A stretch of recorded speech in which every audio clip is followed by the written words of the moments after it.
Dude is a freak. Like, seriously, bro, he's gonna be a stud. There's no worries in him. You know, I mean, what I see, he's like Julio, AJ Brown. He's like T.O. Dude, that big, that fast, man. I mean, he's a stud, man. You don't gotta worry about him. You just gotta learn, slow the game down. It'll be all right. You know, we thought it was getting better for Treylon, right?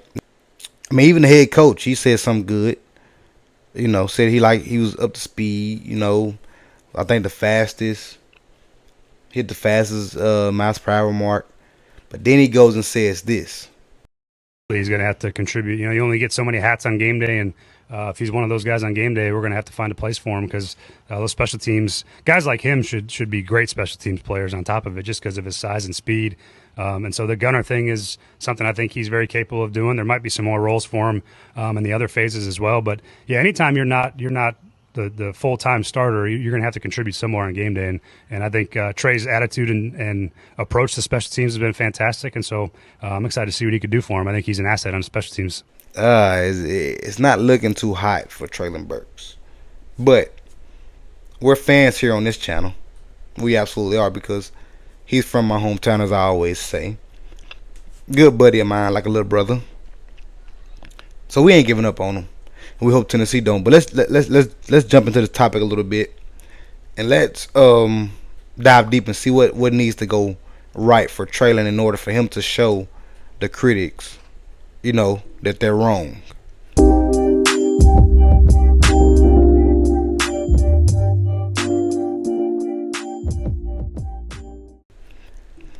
Okay, so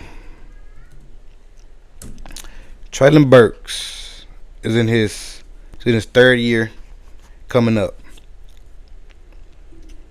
Treylon has played only in 2 seasons. 2 seasons. He's only played 22 games. Played 11 games. His first year, injury bug was hitting him. Played 11 games. His second year, injury bug. First year, 33 receptions, off 54 targets, 444 yards. Then you go 2023 year, 16 receptions, off 30 targets, 221 yards. Yeah, it's not what you want to see from your first round draft pick. Just being honest. You know, we don't talk on this channel just because, you know, that's a little brother or you know him. We're honest on this channel, and honest thing is, those are not productive numbers you want to see from your first round draft pick. You know, you think about the Chris Olaves, the Drake Londons, who got drafted in the same round with him. Those guys are showing why they're first rounders. But yet Treylon has yet to show us why he deserved to be picked up in the first round. Oh yes, I know for a fact why he deserved it, because I've been watching it since he was in Pee Wee football. Then I watched it in Then I watched it in junior high ball. Then I watched it in high school ball. Then I watched it in college, as some of you guys did.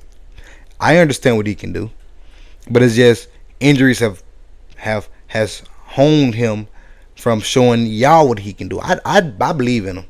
I know he's gonna come around. No, they just can't give up on him. But I understand this is a business, and you paying him these big dollars to produce on that field. I get it. So Treylon, he has in 2 seasons he has not even amassed over 1,000 yards in 2 seasons. He has not played a full season, and yeah, it doesn't look good. I get that. Okay, so Treylon has done that. You bring in D-Hop, right? Came in his rookie year, came in his rookie year, right? D-Hop came over to Tennessee in 23, so his second year. D-Hop came over in 23. D-Hop was the main receiver. Remember what I just told you? In 23, Treylon had 22. He had 54 targets. 444. 23, he only had 30 targets. D-Hop comes, veteran for sure. D-Hop comes.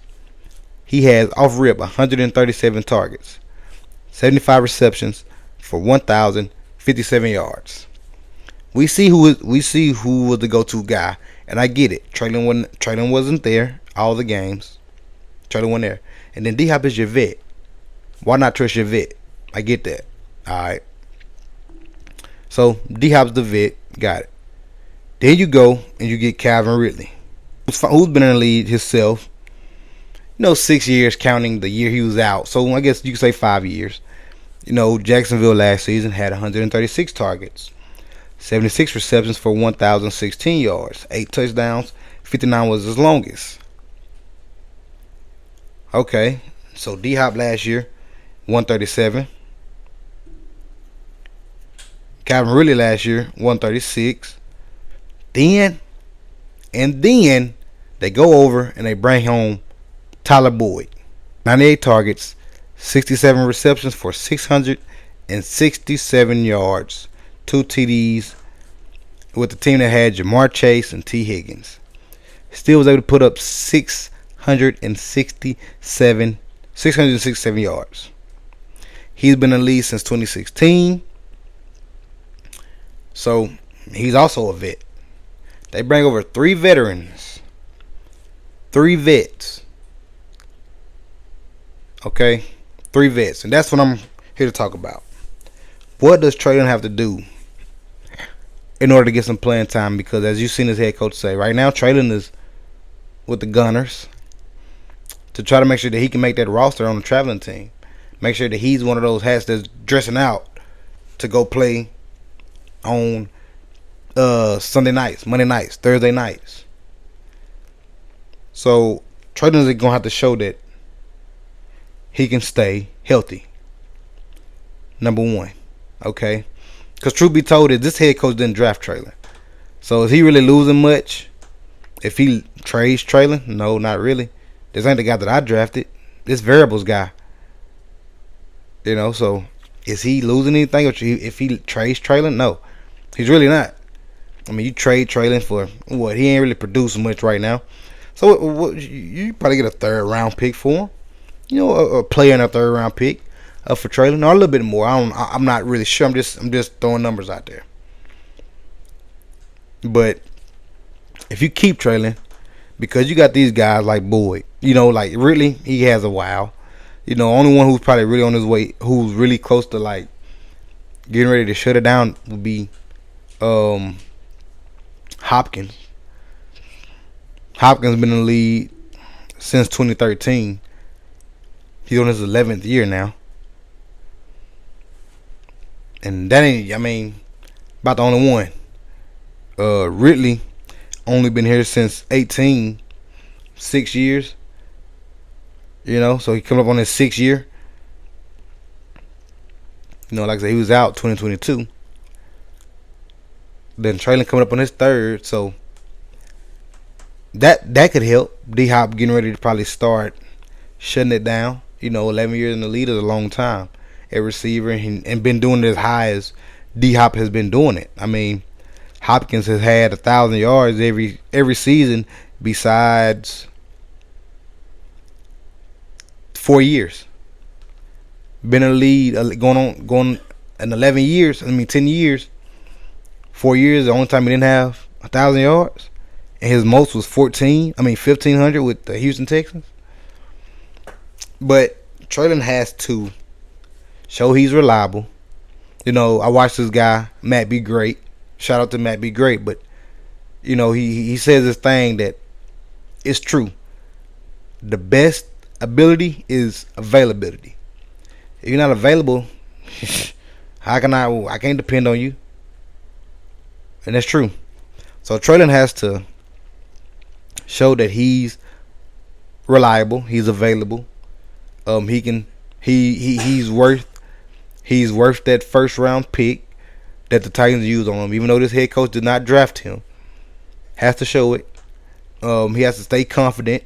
I understand some folks may laugh and be like, "Oh my gosh, 1st rounder having to go be a gunner to try to make the roster. That's crazy." But it's a business. It's a league. They pay the big bucks. So do whatever you can to show this coach that, you know what, I'm not going to let you punk me out. I'm not going to give up.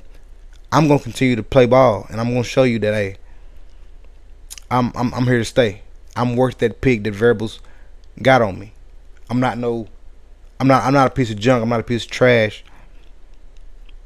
I'm here to stay, and I'm worth that 18th pick in 2022 draft. That's what I feel like Treylon has to do. Yeah, I feel like it's gonna be kind of tough, man. Cause these 3 vets, they're not coming to sit on the bench. No way at all. All these guys have proven themselves. All these guys have had 1,000-yard seasons. So these guys are coming to play. And in this offense, it sounds like they're going to air it out. So this absolutely could be in Treylon's favor. But Treylon's got to show these coaches that I deserve to be on the field, that I deserve to make the team. But I deserve to make the travel squad, and I deserve to get another shot. So let's see how it goes. Let's see if Treylon can prove these guys wrong. And yeah, let's see about it.